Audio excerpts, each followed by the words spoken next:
Our story begins with the city of Mecca. It is said that when Adam and Eve were first expelled from paradise, the two were separated, with Eve having landed near the city of Mecca and Adam having landed somewhere in the Far East. After many years of searching for one another, Adam finally managed to make his way down through the Arabian Peninsula to Mecca, and it was at the top of Mount Arafat, just outside the city of Mecca, where the two were finally reunited. Mecca is also significant because it is considered the first place on earth that God Almighty was worshipped alone, and so it was at that very spot that Abraham and his son Ishmael built the first house of worship for God.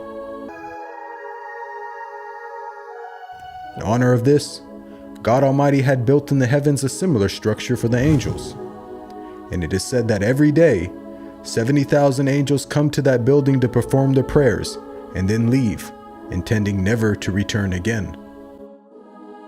When Abraham and Ishmael had finished building the sacred house, there was still one brick that had to be put in its place, and so Abraham sent his son Ishmael off to find a unique stone that he could put there.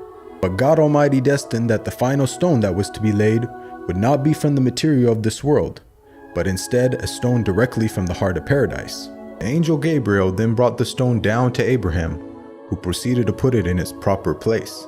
It is said that when the stone first came down, it was a pure white color.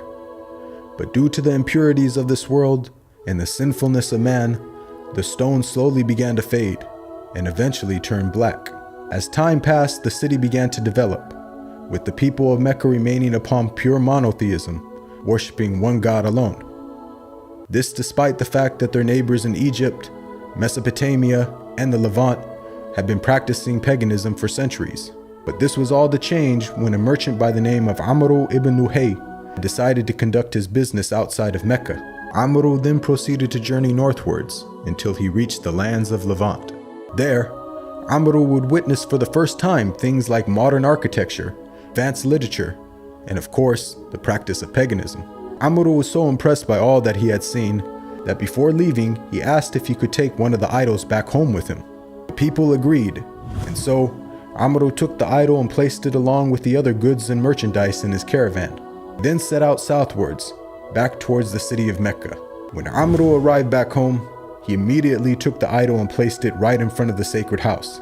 He then proceeded to tell the people that this was now going to be the God that they worship, and so, either through deductive reasoning or through interpretation of their holy text, many had concluded that the Arabian Peninsula was the most probable place God would send his new prophet. Sadly, this concept faced little, if no resistance. And as time passed, the people began to worship more and more different idols, until it is said by the end of the 6th century, there were over 360 different idols surrounding the sacred house in Mecca. As the years passed and paganism became more prominent throughout the world, people who still practiced monotheism knew that the coming of a new prophet was close at hand.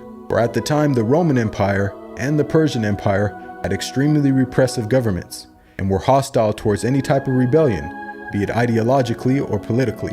While the Arabian Peninsula, on the other hand, though also deeply mired in paganism, was a land ruled by tribal law and never had a real central government. As time went by, it appears that more and more people began to move down to the Arabian Peninsula to await the coming of the next prophet.